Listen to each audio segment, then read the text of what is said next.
Welcome to Political News and Views with your host, Congressman Towns of Brooklyn, New York, representing the 10th Congressional District, programming with your concerns in mind. The committee will come to order. Who is watching the backs of the American people to preserve and create jobs? And now, your host, Congressman Towns. Welcome to News and Views. I'm delighted today to have with us the chairperson of the Congressional Black Caucus, Barbara Lee of California, and also the man who's known as the person that is involved in the Second Chance from Chicago, Illinois, Mr. Danny Davis.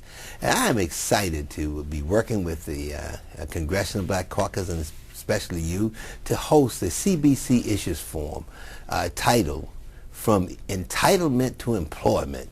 And this is going to take place in Brooklyn on February the 16th at Borough Hall, located in downtown Brooklyn, better known as Marty Markowitz's place. This session will feature discussions on the impact of poor education, high incarceration rates, and high unemployment on black fatherhood. The Julia Carson, and let me just say right here, Julia Carson served with us here in the United States Congress and served so well from Indiana. And of course now we have an act named after Julia Carson. And I want to thank both of you for moving that forward. And of course Julia Carson is responsible fathers and healthy families. That's the name of the act, introduced by my good friend here, Danny Davis. And of course the primary focus of our discussion at the CBC Issue Forum, we are all committed to addressing the challenges facing black men and breaking the cycle of poverty for black children and families. We have brought together leading experts from across Brooklyn to participate in the discussion that we're going to have on the 16th. Reverend Al Sharpton will be there. He will serve as our keynote speaker. Chairwoman Barbara Lee, who's here with us in the audience today, will also be there, the chair again of the Congressional Black Caucus, who has done a marvelous job as our leader. And of course, it's not easy to lead, 41 all superstars, but she's been able to do that and do it real well. And of course, with us, Danny Davis, the person that's responsible, for the bill itself. And there are three schools of thought. One is reconciliation. Two, support issues that have bipartisan support. Three, or do nothing. What do we do next? Could you give a brief overview of what the CBC has on the agenda for the 11th Congress? I'd like to start with you, Sister Barbara Lee, the chairperson of the Congressional Black Caucus. What's on the agenda for the next Congress? Sure. Well, first, let me just say to you, Mr. Chairman, Thank you. How delighted I am to be with you.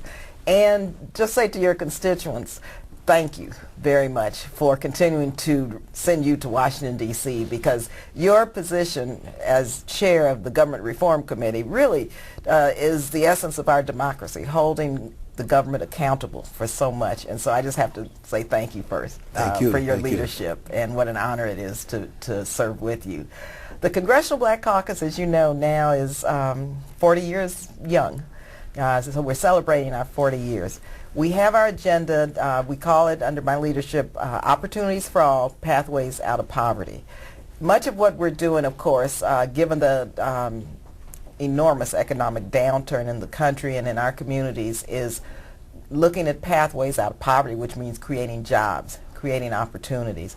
And so our top priority is job creation. We were very instrumental in the jobs bill, which passed the House, in putting in provisions with yourself and Congressman Danny Davis and others authored so that jobs bill could reflect the targeted approach to what high areas of unemployment, such as your community, my community, Congressman Davis's community, unfortunately has to deal with. And so we've got to focus, which we are, on how we create jobs and sustainable jobs in areas of high unemployment. And thank you very much. And you know, you referred to as the conscience of the United States Congress, and I want you to know that you rightfully deserve that title in terms of being the conscience.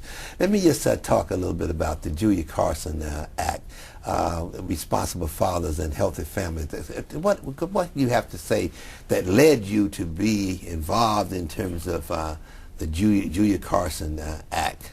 Well, Ed, let me just say that it is always a pleasure to be with you and to be with Barbara. Both of you have provided tremendous leadership to the Congress. Barbara from her vantage point as chairman of the caucus, and you as your chairmanship of the Oversight and Government Reform Committee, on which I serve. And it's a pleasure to serve with you and under your leadership. All of us know the problems that males have had, especially African American males. You look at any issue that relates to quality of life, and black men are either at the top or the bottom. If you're talking about unemployment, school dropout, homelessness, substance abuse, addiction, alcoholism, brothers have had a difficult time and continue to have a difficult time. Julia Carson and I were working on issues related to that together, and we actually introduced a bill, the Responsible Fatherhood Act, and Julia and I introduced it in the House.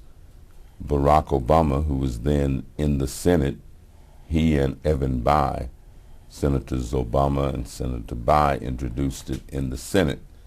Of course, Julia, unfortunately, as some people would say, and there are others who would not say unfortunately, but Julia passed away and is no longer with us. And so when we came back to reintroducing the bill, I decided that as a tribute to the tremendous work that Representative Carson had done, that we would name the bill in her honor and after her. Now, what the bill does, of course, is try and help bring fathers, African American fathers, but all fathers, back into the fold. I mean, there are many fathers who are estranged from their families, who never see their children, who've never seen them, who have no relationship with them or to them.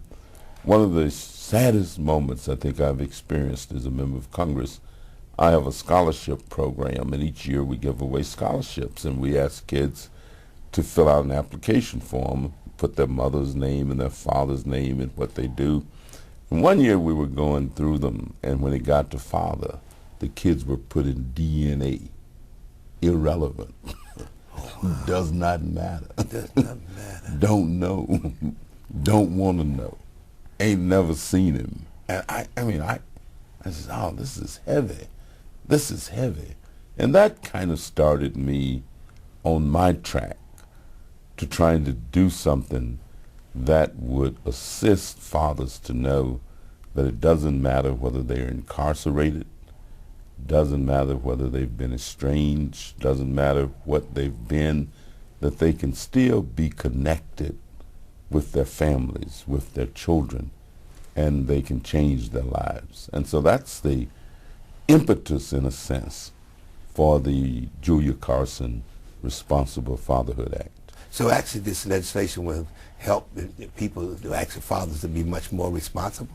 Well, yes. You see, there are a lot of people who like to talk about deadbeat dads and like to talk about all of the negative aspects of things, about what people don't do, won't do, have not done. And we say that there are reasons for this. And if you can provide a little bit of assistance in some instance, and if you can teach people what it means to be responsible, lots of people just never had the training, never had the education, don't have the mindset, don't have the value system.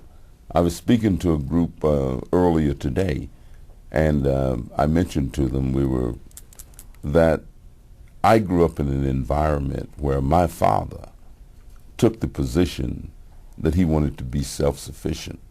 all the time, that it was very important. And if he was in a struggle with the bear, he'd probably say, help the bear. Don't help me. Yeah, help the bear. Because I want